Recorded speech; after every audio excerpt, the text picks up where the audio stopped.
influence our election, they have told us again and again ominously. And by the way, they're right. Some countries do that. It's a fair point. But with that in mind, it was a little bit surreal to watch today as Democratic politicians in California encouraged foreign nationals to actually vote in our elections. It wasn't treason, they explained. How could it be? Progressives are doing it. It's a form of civil rights. In San Francisco, citizens of other countries, including illegal aliens, are now allowed to vote for school board. Other offices will not be far behind. You can be sure of that. San Francisco is the biggest city to try this, but the trend is spreading nationwide. In a number of cities in the state of Maryland, for example, foreign citizens can vote in all local elections. There's a push underway in New York City and in Boston to allow the same thing. Again, none of this is treasonous. It's not a hacking of our democracy. It's nothing Putin or Donald Trump would do. It is, New York City Councilman Jumaane Williams recently explained to us, quote, actually a restoration of rights. Non-citizens have been voting in this country longer than they haven't, end quote. Now, we're not going to pretend to understand exactly what that means. We have no idea what it means. We do know that the left no longer even pretends to believe in borders or in citizenship. They've rejected the notion that America is even a country. It's an idea, they tell us again and again, though really you get the sense they think it's more like a division of Amazon, staffed by faceless replaceable drones, meaning you, for now, and then your foreign replacement if you don't work eagerly enough or if you complain. Keep in mind, none of this is a threat to our democracy. It's the essence of democracy, somehow. Ian Samuel is a lecturer at Harvard Law School. Maybe he can explain. He joins us now. Ian, thanks for coming on. So, hey, thanks. Glad to be back. The reason that people are upset that Russia hacked our democracy, attempted to interfere in our elections, and I think they have a right to be upset about that, is that Russians aren't Americans. They're not citizens. And only citizens have the right to influence a democracy. That's what citizenship is. It's the right to do that, to self-govern. So with that in mind, why are the same people who are upset about Russia doing this encouraging other foreign nationals to vote? Well, I think the reason is that it's not that people are upset that Russia is interfering with American elections because those people aren't citizens. It's because they're hostile to the United States. And long-term residents of the United States aren't in the same position. And as you quoted sort of at the top, voting by non-citizens is quite common, actually. It had persisted in the United States until the early part of the 20th century. Okay, well, before we get to the so I don't think it's the same thing at all. Okay, it's not the same thing. So in other words, it's a matter of intent. So anyone who meets your definition of being not hostile to the United States, as defined, I assume, by you or other Harvard Law professors, gets to vote. So in other words, if Putin were to say, I'm not hostile to the United States, I actually like Donald Trump, I think he said that on stage on Monday, then that would give him the right to influence our elections, by your standard.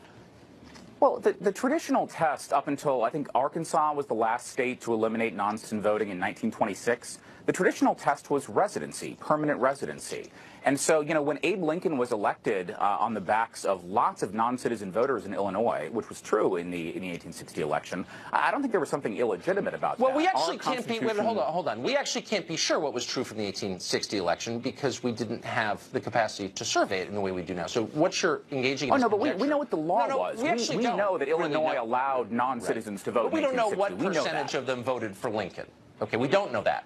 And I don't work at Harvard, but I know that we don't know that. So we're not going to pretend we know that. But let's move to the present from the past here. Let's skip ahead, 140 years if we could, and ask. I mean, I'm an originalist. I like the past. What can I say? Right. So, but why would it be wrong for Putin, if his intent was pure, to influence our election by the standard that you just laid out? And this is a sincere question, because I don't understand how you could be mad about Russian meddling and then you're encouraging non-citizens to choose office holders. Well, I think if Vladimir Putin wanted to leave Russia and become a permanent resident of the United States, I would encourage him to vote. I'd probably vote the other way. There's no such thing as permanent residency for an illegal alien. He has no residency. An illegal alien. Well, that's just historically, that's not right. No, well, I'm not talking about historically. I'm not quite sure what you mean by that. I'm talking about 2018, let's say mid-July 2018. How about today? And illegal aliens are now allowed to vote in San Francisco. There's no permanent residency by definition. They're not residents. They're here legally, and they're allowed to vote. Why is that okay, but Putin influencing election not okay? Why is that not treason and hacking our democracy? Well, I don't know how else, I don't know how better to put this. Like, look, as I said, I am an originalist. I believe that the central government should not be involved in telling states who can and cannot vote. The Constitution doesn't assign that responsibility. Would you be okay with Would you be okay with California saying anybody from Russia, any Russian intelligence agent who wants to influence our election, go ahead? Well, I think I would not, but I would not be. on the merits, right? Of course I wouldn't on the merits, because I would draw the line differently. I would draw the line at residents, people who live in a place and intend to remain. A very common concept in our law. But let's just be, as a matter of fact, since this is a news show, be clear on what California is requiring. There's no measure or test for residency. They're not saying you have to intend to stay in San Francisco before voting or prove residency in San Francisco or even be here legally. So what you're saying is irrelevant to the actual facts of this. It's true that they may have decided as a practical matter to draw the line a little more over-inclusive, but I would note that everybody who lives in San Francisco for whatever period is subject to the laws there, and so it's not actually crazy to suggest that they should have some input onto what those laws are going to be. And again, that's historically normal. So we just had a Russian intelligence agent arrested yesterday. She's now in jail without bail. Her crime, as described by the federal government, is trying to influence America without registering under the Foreign Agent Registration Act. What did she do wrong? She was a long-term resident of this country. She was involved in a romantic relationship with an American. She spoke English. She had a vested interest in this country, and yet she's in jail without bail. Would you defend her?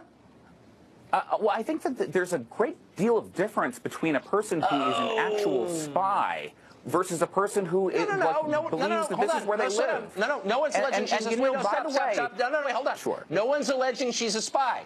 She's not accused of stealing anything, of spying on anybody. She's accused, I read the indictment, and you should too. Okay. She's accused merely of trying to influence this country without registering. So what did she do wrong, and why aren't you leaping to her defense? Oh, because she's not voting Democrat.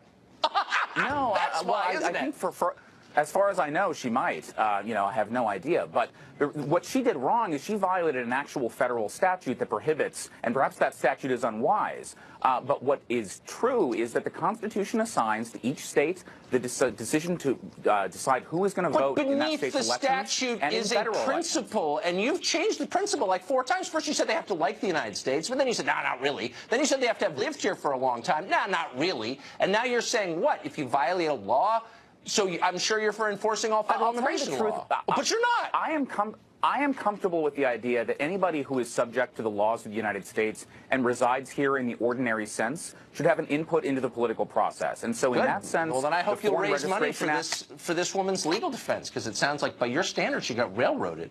So, I'll do it for free. Free the Russian agent. I have Matthews? No, you won't. Is up All right, Ian, thank you. Well, good to see you. Thanks a lot.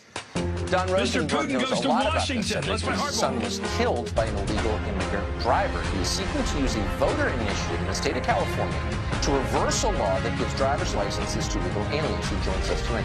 Mr. Rosenberg, thank you for coming on. Good evening. I'm Chris Matthews in San Francisco. Apart from the tragedy of your personal story, which, and let me just say, every time I read it, I feel sad. I was fascinated by this story because the pretext for allowing illegal aliens to have driver's licenses in California was it will make the roads safer. We now have some data on that. Tell us, did it make the roads safer in California? Not in the least bit. There was also pretext that the drivers would be trained, that they would have to have insurance to get a license, and hit and runs would decrease. There's nothing in the law that requires them to get trained.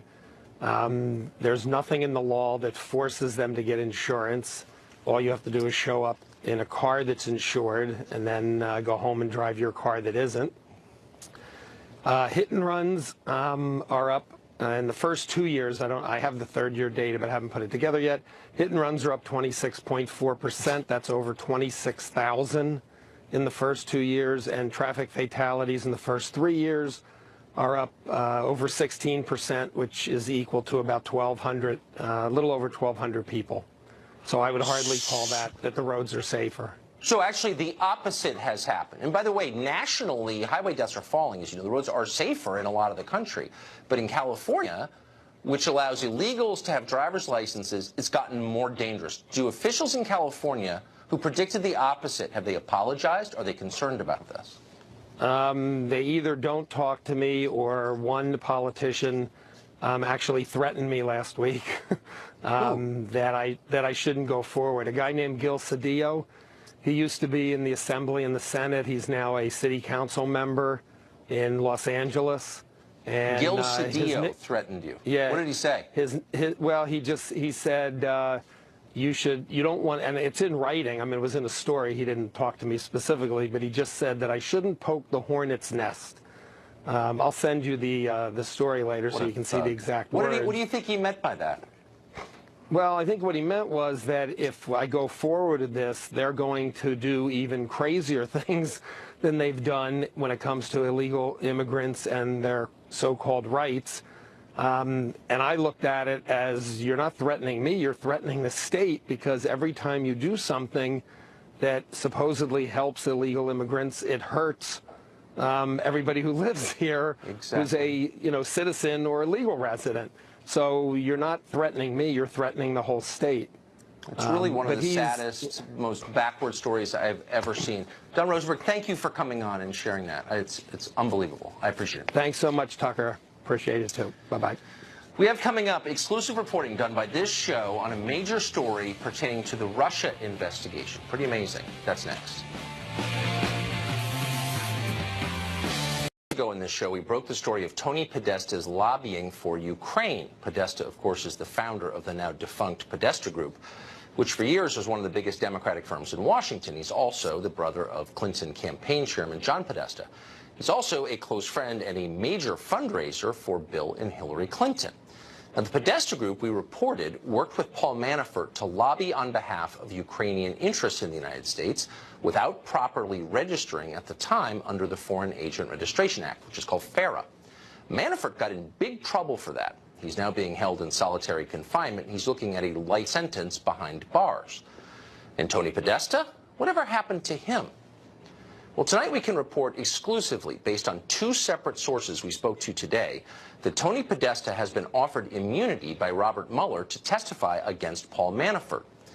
In other words, for a near identical crime, Bill and Hillary's friend could skate and emerge completely unscathed, while Paul Manafort may rot in jail. Only one of them made the mistake of chairing Donald Trump's presidential campaign. Maybe the most amazing is the pretext under which all of this is happening. The FARA law was passed back in 1938 in order to prevent the Nazi government from lobbying in the U.S. Over a 50-year period, from 1966 to 2015, a total of only 7 people were criminally charged under FARA. Many more could have been charged. Washington is brimming with unregistered foreign agents and has been for decades. And yet only 7 people were charged over 50 years. And yet in recent months, 3 people have been charged under FARA. What do they have in common? You guessed it, some connection to Donald Trump. Federal laws ought to be enforced. Unlike the left, we actually believe that. But they must be enforced equally, or they're not laws at all. They're political cudgels and tools of social control. They become illegitimate and scary. In this case, ought to make you nervous. Well, John Brennan, of course, ran the CIA under Barack Obama. Now he's a cable news shouter, a paid analyst for MSNBC who insults Donald Trump and advocates for the Democratic Party. Brennan no longer works for the federal government.